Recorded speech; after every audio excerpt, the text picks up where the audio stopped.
And the way to kind of we'll frame this is to consider a new employee. So let's talk about Bill. Bill, the report.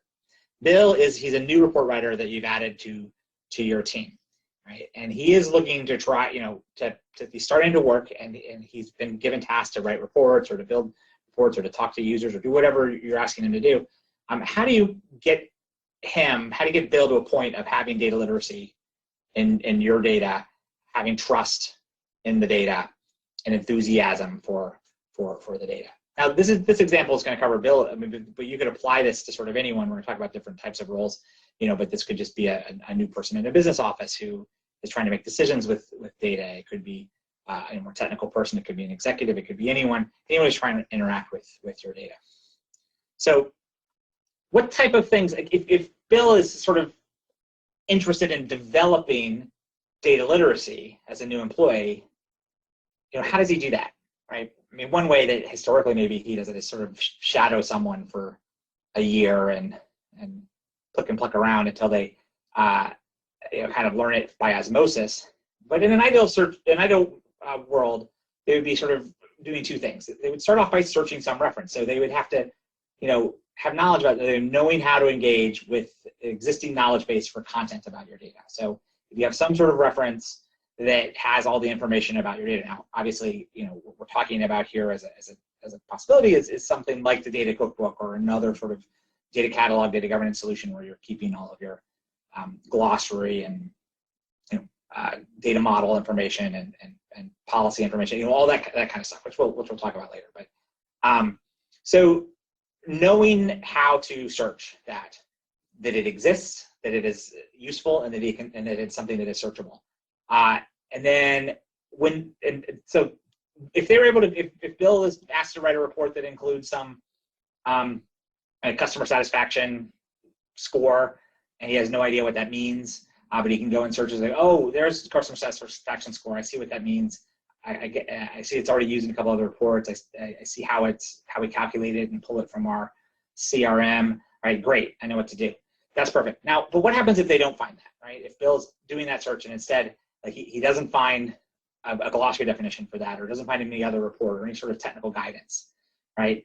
Or he finds it and he's looking at it and he's like, this person who asked me about customer satisfaction score seems to be asking for something different than what that is, or how that's defined. So there's something that seems to be wrong with that.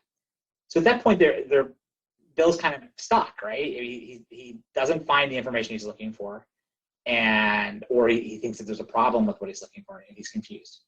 So he could, venture out on his own and go, door to door in our pre-COVID world and start asking questions to other people.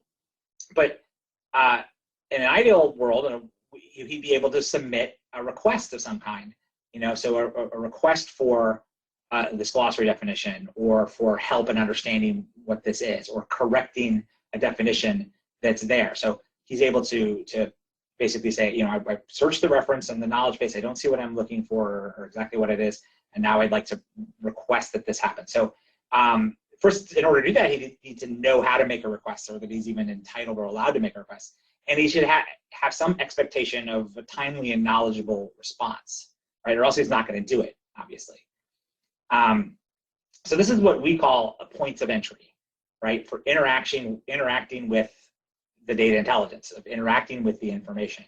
And the point of this is to think about your data intelligence, or the goals around data intelligence, as a customer service activity, where in this case, Bill is your customer. He's someone who is needing to understand some bits of information around your data.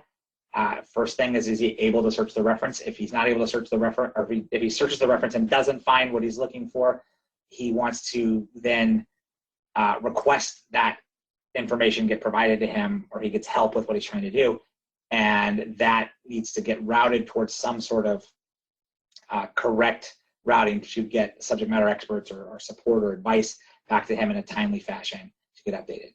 That is what we mean by cultivating a culture of questions and requests. Now, there's more to it, but we're going to think about that. And this concept of a customer service activity.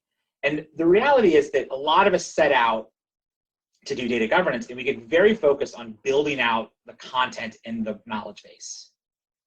And that can be a paralyzing event, in the sense that if that is your sole goal, that I have to have all the content such that if you don't have a number 2 here, the ability to make a request, you only have, or you're only setting yourself up for the ability for people to search for the content, then it's never going to be good enough, because you can never anticipate every possible question anyone's going to ask, and it's going to take forever to hypothetically have all the perfect content. So you need to have a way to satisfy both of those, and a culture with which people are comfortable, looking at that.